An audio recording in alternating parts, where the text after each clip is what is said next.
dessiner, enfin j'exagère un peu, mais je vais trouver, il y a l'épaule d'un mammouth, ça me fait penser à peut-être à un mammouth, je sais pas.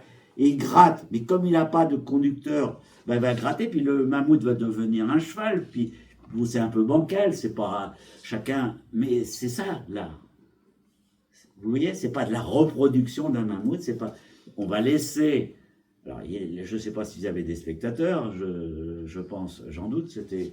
Mais enfin, lui, il se fait plaisir, il exprime, comment j'allais dire, le gourou, enfin, c'était des sortes de moines, en fait, c'était des prêtres, c'était enfin, l'équivalent d'un prêtre, puisque c'était eux qui étaient. À cette époque-là, les artistes étaient des dieux, enfin, comment on appelle ça, Des passeurs. Oui, des passeurs, mais qui étaient vraiment des. C'était leur intellectuel. Enfin, genre, Des chalamans. voilà. Qui étaient des gens parce qu'ils avaient ces particularités, justement, de faire rêver, de pouvoir. Voilà. Donc, l'entreprise, c'est une multiplicité de gestes encore non perçus, à la recherche de leur propre sens. Le travail à l'aveugle du plasticien peut concilier les idéaux contradictoires des fanatiques du réel et des champions de l'idée. Ok? Donc, éliminer tout ce qui est conceptuel, tout ce qui est idée. À partir du moment où je dessine une personne, je suis dans le concept. Pas de problème, on a une photo, on a le concept. Il faut bien se baser sur quelque chose. Mais très très vite, essayez d'éliminer ce concept. Essayez, c'est ce qu'on va chercher. Hein.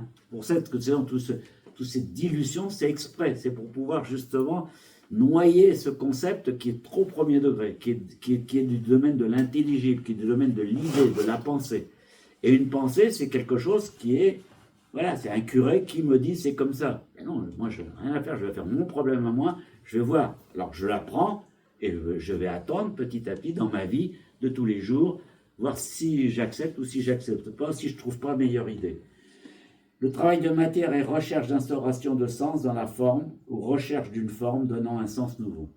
Le travail de matière est recherche d'instauration de sens dans la forme. Donc ça veut dire que je ne suis pas dans une abstraction pure et dure avec du n'importe quoi. On va aller vers le sens. Pourquoi?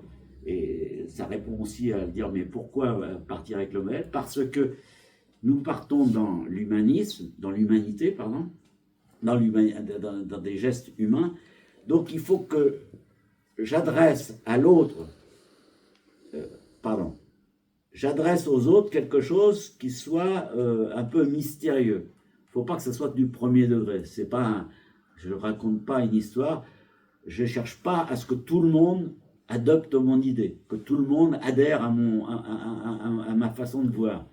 Je vais simplement, mais il faut que j'envoie des signes qui fassent sens, c'est-à-dire qu'au moins, si c'est abstrait ou si on ne comprend pas trop, il faut qu'on puisse dire quand je regarde la toile, ah oui, ça me fait penser à ça, et je corresponds au moins, je vais rentrer dans la toile par l'empathie, et ensuite je vais trouver un sens qui va me séduire ou pas. Mais il faut que ça soit un sens que nous ayons tous en commun. Vous voyez ce que je veux dire? Et donc comme nous vivons tous sur la même terre pour un certain temps, avec certains éléments, enfin je veux dire qu'on a des choses en commun.